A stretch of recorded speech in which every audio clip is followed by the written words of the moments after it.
अस्सलामुअलैकुम, welcome to एमरात।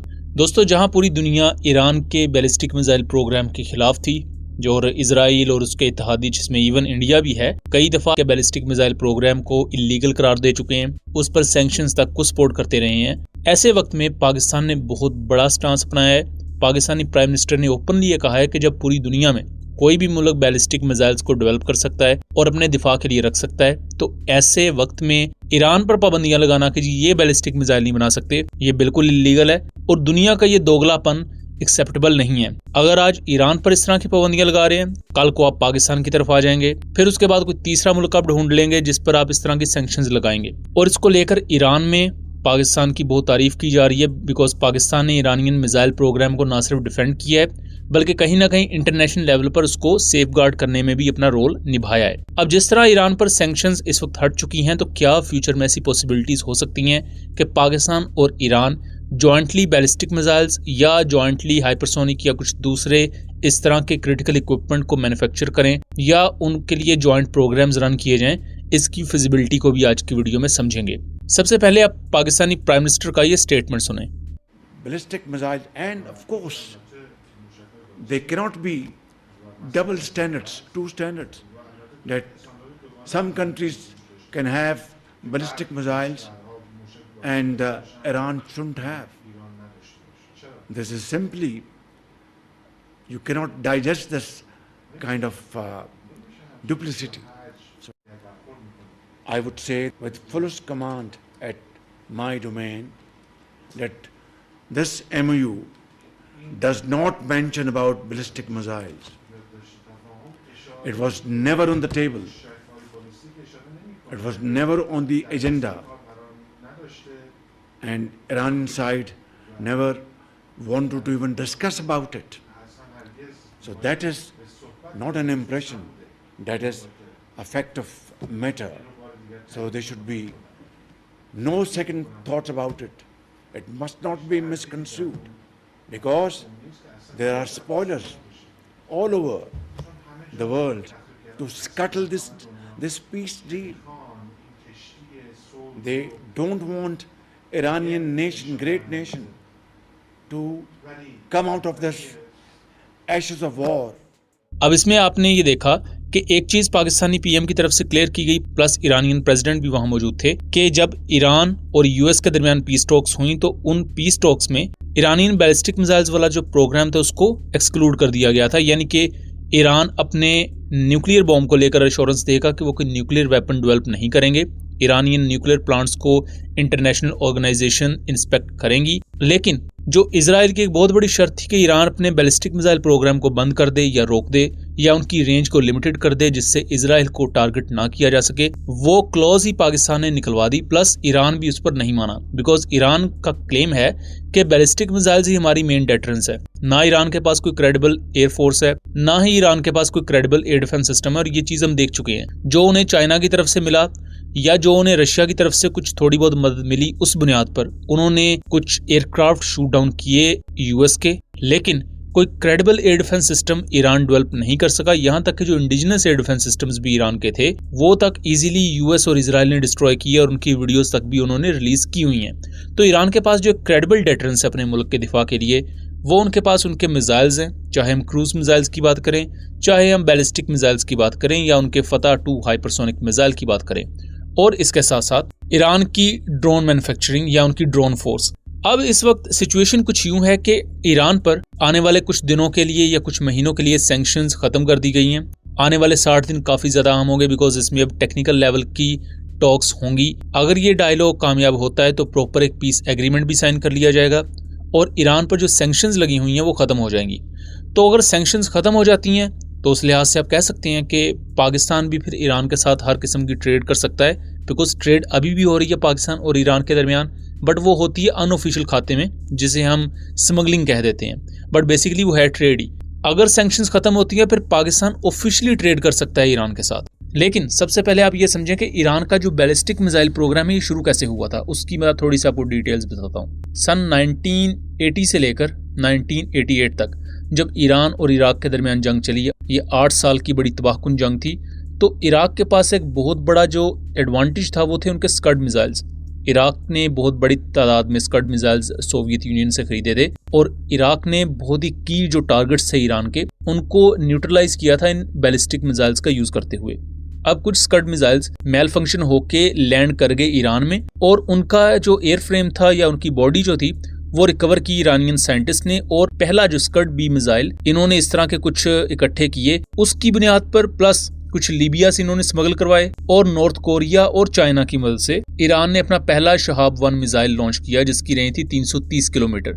Then Shahab 2 को launch किया गया। ये तमाम चीजें ईरान ने की 1990s से सन 2000 की इरा के दरमियान। तो जो शहाब 2 था ये 500 किलोमीटर रेंज का हामिल था और बेसिकली एक स्कड की तरह ही टैक्टिकल बैलिस्टिक मिसाइल था।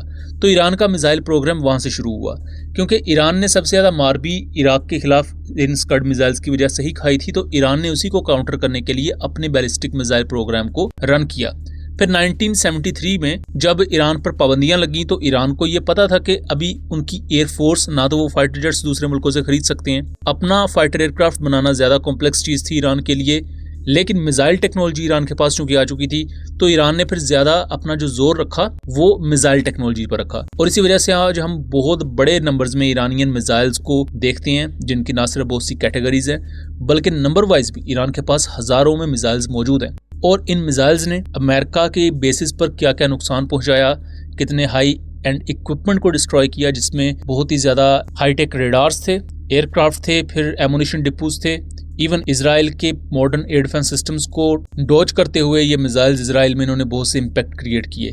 तो ये वो तमाम चीज़ें थी जो मॉडर्न वॉरफेयर में पूरी दुनिया ने देखा कि मिसाइल्स की टेक्नोलॉजी आज भी कितनी ज़्यादा रेलिवेंट है और मॉडर्न एयर डिफेंस सिस्टम्स के आ जाने के बावजूद भी मिसाइल्स के थ्रेट को कम्प्लीटली न्यूट्रलाइज नहीं किया जा सकता।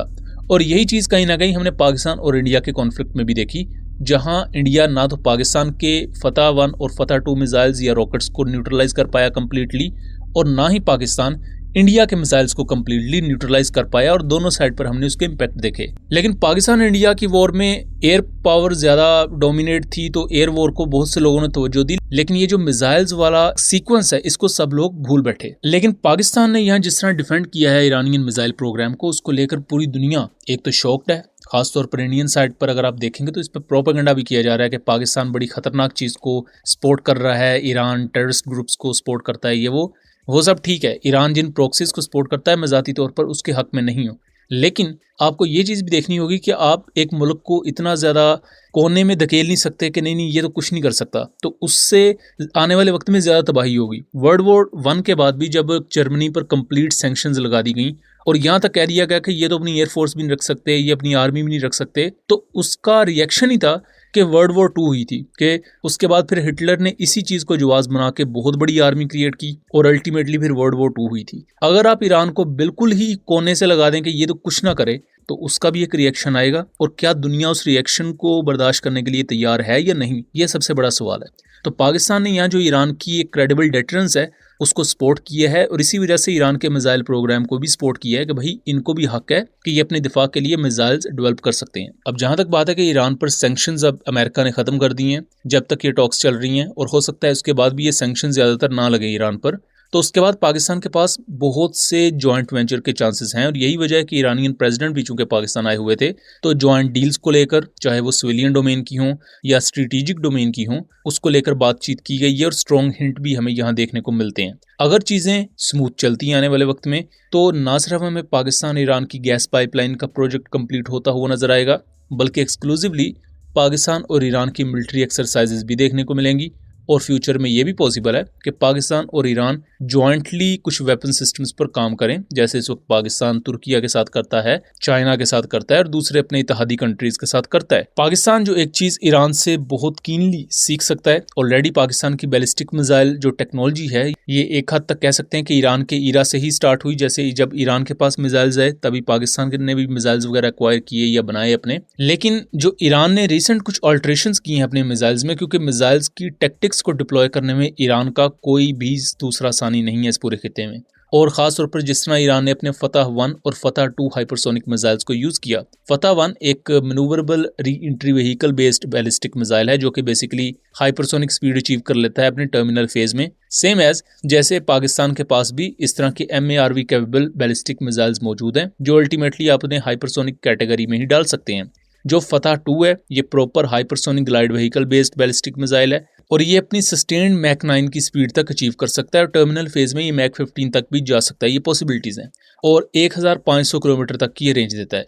इस तरह के मिसाइल्स पाकिस्तान के लिए भी बहुत ज़्यादा अहम है। फिलहाल पाकिस्तान के पास भी रिपोर्टेडली हाइपरसोनिक ग्लाइड व्हीकल मौजूद है लेकिन उसको अभी तक अनवील नहीं किया गया। उसका टेस्ट ज़रूर कंडक्ट किया गया था अक्टूबर 2025 में, बट उसको अनवील नहीं अभी किया गया।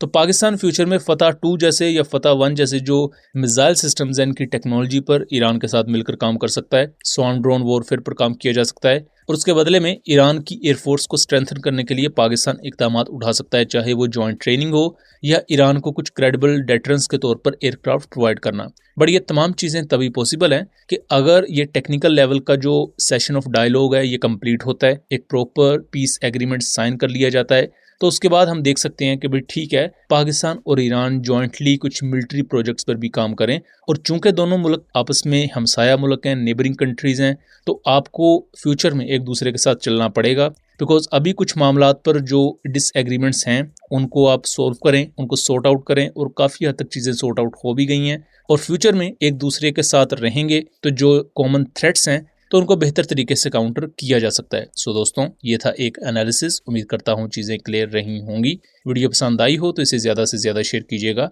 ताकि इस तरह की मज़ीद इन्फॉर्मेटिव वीडियोज़ हम आपके लिए लेकर आ सकें। मिलेंगे अगली वीडियो में, तब तक के लिए अल्लाह हाफिज़।